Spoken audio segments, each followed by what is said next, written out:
आज संविधान निर्माता बाबा साहेब अम्बेडकर जी का जन्म दिवस है। देश के पहले कानून मंत्री, समाज सुधारक बाबा साहेब का जीवन सामाजिक भेदभाव के बीच बीता। बाबा साहेब अपने माता पिता की 14वीं संतान में अंतिम संतान थे। महार जाति से ताल्लुक़ रखने के कारण लोग इन्हें शूद्र मानते थे, जिन्हें लोग अछूत मानते थे। यही वजह थी कि इन्हें कम उम्र में ही जातिगत भेदभाव से गुजरना पड़ा। बचपन से ही इन्हें पढ़ने में बहुत रुचि थी। बाबा अम्बेडकर जी के पूर्वज ईस्ट इंडिया कंपनी में सैनिक के पद पर कार्यरत थे और इनके पिता ब्रिटिश ईस्ट इंडिया आर्मी में सूबेदार पद पर थे।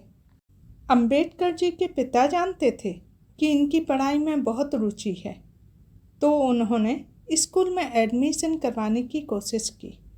उस समय दलित वर्ग के लोगों को स्कूल में एडमिशन नहीं देते थे। बाबा साहेब के पिता ईस्ट इंडिया आर्मी में सूबेदार थे, तो इन्हें इसका फ़ायदा मिल गया और इनका एडमिशन हो गया। यह स्कूल जाने वाले पहले दलित बच्चे थे। अब स्कूल तो पहुंच गए, लेकिन शिक्षा के दौरान काफ़ी समस्याओं का सामना करना पड़ा। इन्हें क्लास में सभी बच्चों के साथ बैठने का अधिकार नहीं था। यह सबसे पीछे अकेले बैठते थे।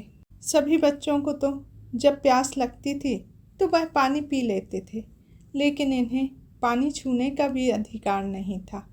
जब तक कोई चपरासी आके ऊपर से पानी ना डाले, तब तक ये पानी नहीं पी सकते थे। ये जब घर जाते तो अपने पिता से कहते, स्कूल में बहुत अन्याय होता है, मैं स्कूल नहीं जाऊंगा। तब इनके पिता इन्हें समझाते हैं कि यदि समाज में तुम्हें बदलाव लाना है तो शिक्षा बहुत ज़रूरी है। तुम्हें पढ़ना होगा और लड़ना होगा। अब जानते हैं इनका नाम अम्बेडकर कैसे पड़ा।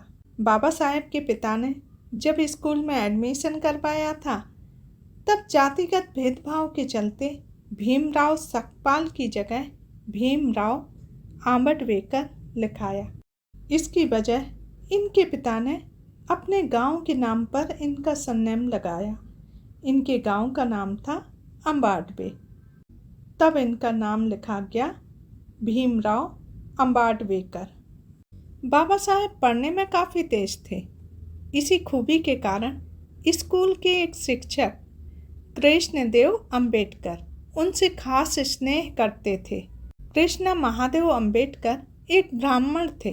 खास स्नेह के कारण शिक्षक कृष्ण महादेव ने भीमराव के नाम में अम्बेडकर सरनेम जोड़ दिया। इस तरह बाबा साहेब का नाम अम्बेडकर उपनाम से पुकारा जाने लगा। भेदभाव सिर्फ स्कूल तक ही सीमित नहीं था। सार्वजनिक प्लेस में भी पानी पीने के लिए रोक दिया जाता था। इस भेदभाव के कारण उन्हें हर उस चीज़ से रोकने की कोशिश की गई जो उन्हें पसंद थी, जैसे मंदिर जाना, किताबें पढ़ना। ऐसी कई और बातें उनके जहन में घर कर गईं, जहाँ से ऊंच नीच का फ़र्क मिटाने की नींव पड़ी। पढ़ाई में अच्छे होने के कारण बड़ौदा नरेश शाजीराव गायकवाड़ से स्कॉलरशिप मिली और उन्हीं के सहयोग से ये विदेश आगे की पढ़ाई करने के लिए गए। बस शर्त यह थी कि पढ़ाई पूरी करके वापस आके उन्हीं की रियासत में काम करेंगे। बाबा साहेब 64 विषयों के मास्टर बने। 9 भाषाओं के जानकार थे। लंदन से जो कोर्स 8 साल में पूरा होता था, वो इन्होंने 2 साल 3 महीने में पूरा कर लिया था, क्योंकि रोजाना 21 घंटे पढ़ाई करते थे। बाबा साहेब का मानना था कि सक्सेस तक पहुंचने का एकमात्र रास्ता शिक्षा है। इनकी निजी लाइब्रेरी में 50,000 से भी अधिक पुस्तकें थीं। बाबा साहेब का मानना था कि लाइफ में कॉन्फिडेंस होना बहुत ज़रूरी है। यह ज़रूरी नहीं कि महंगे कपड़े पहनकर ही कॉन्फिडेंस आए। आपने चाहे जैसे कपड़े पहने हो, यदि कॉन्फिडेंस है तो आप खुश फील करेंगे। बाबा साहब की सबसे अच्छी बात वो इनका कॉन्फिडेंस था। उस समय के सबसे महान नेता महात्मा गांधी, बापूजी, यह उनकी बातों से भी असहमत हो जाते थे। बापूजी तक अपनी बात पहुंचा देते थे कि आपकी बात से मैं सहमत नहीं हूँ। इतनी असहमति के बाद भी गांधी जी बोलते थे कि एक तरफ 1000 विद्वानों को रख दो और दूसरी तरफ सिर्फ अकेले अंबेडकर को, इनका ज्ञान ज़्यादा ही निकलेगा। जब देश की पहली कैबिनेट बनी स्वतंत्र भारत की, तो कानून मंत्री के लिए गांधी जी ने ही नाम सुझाया था कि अंबेडकर को लो। बाबा साहेब के विचार थे, जिंदगी में अपना कभी मत सोचिए, समाज का भी सोचिए। जब अंबेडकर जी को भारत का संविधान लिखने को कहा तो इन्होंने 60 देशों के संविधान की पढ़ाई की। उसके बाद भारत के संविधान का निर्माण किया। उसमें ध्यान रखा गया कि सबको बराबरी का हक मिले। बाबा साहेब ने जिन परेशानियों को जिया था, महसूस किया था, इसलिए वह चाहते थे कि हिंदुस्तान के हर व्यक्ति को वह सब अधिकार मिले जो बाकियों को मिले हैं। इन सब बातों को ध्यान में रखकर समाज में जो भी निचले स्थान पर खड़ा है, सुविधाएं उस तक पहुँचें। इन सब बातों को ध्यान में रखकर संविधान का निर्माण किया। ये बाबा साहेब अम्बेडकर ने कहा था, कभी ये मत सोचो कि हमारे पास कितना समय है, जिंदगी कितनी लंबी है। यह सोचना छोड़ो, आप कैसे जी रहे हैं यह देखो।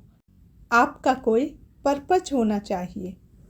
अंबेडकर जी के लिए जिस बात से भी रोका गया, उन्होंने उसे हासिल करके दिखा दिया। उन्हें किताब पढ़ने से रोका गया था, सो किताबों से ऐसी दोस्ती की कि भारत का पहला कानून मंत्री बन गए। जिन्हें मंदिर जाने से रोका, वह खुद पीड़ितों के दिलों का भगवान बन गए। उन्हें विचारों से रोका, वह खुद विचारक हो गए। उन्हें धर्म के विधान से रोका, उन्होंने दुनिया के सबसे बड़े लोकतंत्र का संविधान लिख डाला। ऐसे थे भीमराव अंबेडकर, जिन्होंने बाधाओं को बना लिया था ताकत का स्रोत।